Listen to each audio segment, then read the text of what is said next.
naman po itong Medical Assistance Program ninyo o MAP? Ang Medical Access Program po o MAP ay nagsimula pa noong 1995. Ito po ay ang flagship program ng PCSO, flagship charity program po. Ito po ay ginawa upang matugunan ang mga pangangailangang medikal ng mga Pilipino dahil nga po parang nagiging isang medical crisis po pag may nagkasakit. Sa mahal ng mga gastusin pag may sakit, napupunta po sa isang krisis ang bawat Pilipinong nagkakasakit. Kaya po ginawa ang MAP.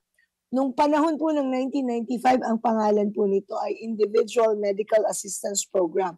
Pero through the years, nag-iba-iba po hanggang sa ngayon po ay ito na ay Medical Access Program upang pangdagdag gasto sa mga pangangailangan ng Pilipino.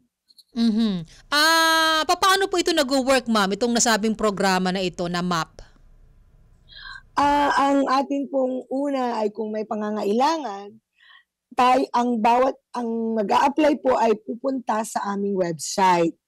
Doon po ay merong e-services at doon po sila pipindot ng e-services at lalabas doon po yung MAP application, online MAP application system.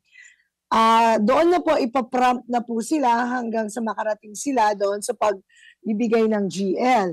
Pero nais ko lamang pong idiin na sa ngayong mga panahon na ito ay under maintenance po ang aming website. Kaya po ang mga tagapakinig natin ay pinapayuhan na ipadala ang mga application nila dito po sa ibibigay kong email address. Ito po ay ang ncrmap@pcso.gov.ph. Diyan po nila ipapadala ang application form na ipiprint nila from the website at ang kanilang mga dokumento na kailangan para po makapag-apply sa isang request na kailangan nila.